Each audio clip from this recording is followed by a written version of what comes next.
amen. Berita mengejutkan datang dari negara kita tercinta, Su-57 tiba di Indonesia dalam beberapa waktu ini. Su-57 bukan sekadar generasi lanjutan, ia lahir dari mimpi untuk melewati batas, membawa stealth dan supermanuverabilitas ke satu tubuh. Dengan bentukan aerodinamis, bahan komposit dan ruang senjata tersembunyi di dalam tubuhnya, Su-57 mampu mengecilkan jejak radar, sulit ditangkap, mudah menyerang.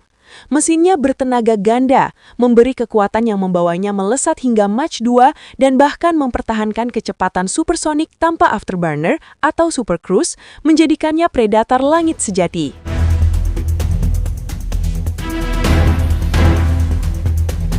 Namun, bukan hanya kecepatan dan siluman yang menjadikannya menakutkan. Su-57 dibekali sistem radar canggih, sensor inframerah pasif, dan sistem peperangan elektronik membuatnya bisa mendeteksi, melacak, dan menyerang target tanpa membuka suara. Dalam konflik modern, di mana deteksi adalah separuh kemenangan, Su-57 bergerak seperti bayangan di malam tanpa bintang, hadir, menyerang, lalu menghilang. Bayangkan jika Su-57 tiba dan tiba-tiba memenuhi angkasa Indonesia.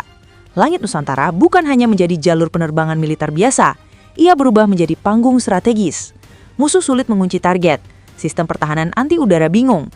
Mereka melihat radar menyala, tetapi tak tahu apa yang mengepul di balik sinyal itu. Kehadiran satu unit sudah cukup mengguncang keseimbangan kawasan udara. Kehadiran Su-57 berarti kartu kekuatan udaranya dirombak ulang, dan Indonesia bisa menjelma sebagai kekuatan udara utama di Asia Tenggara. Tapi, meski reputasinya menakutkan, Su-57 bukan tanpa kontroversi. Sebagian pengamat menilai bahwa stealth-nya tak sebersih jet barat seperti F-22, F-35.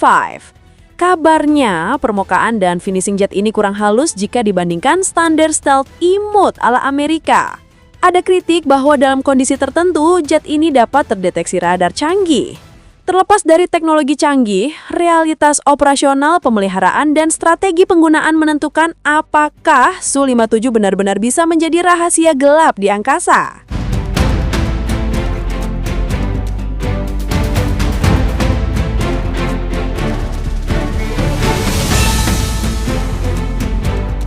Inilah dilema.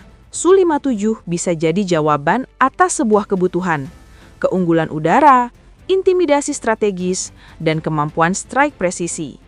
Tapi, untuk benar-benar menjadikannya ancaman tak terlihat, Indonesia perlu lebih dari sekedar membeli jet.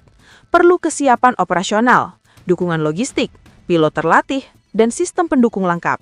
Karena dalam peperangan modern, bukan hanya pesawat yang menentukan, tapi bagaimana pesawat itu digunakan. Akhirnya, Su-57 bukan sekadar nama. Ia simbol ambisi. Ambisi untuk menguasai angkasa, untuk menjaga kedaulatan, dan untuk membawa kekuatan ke level yang membuat lawan berpikir dua kali sebelum menatap langit Indonesia. Jika dunia sudah mengenal nama ini, maka saatnya Indonesia memutuskan apakah akan membiarkan bayangan itu terbang di langit sendiri atau membiarkannya hanya menjadi legenda dalam dokumen rahasia.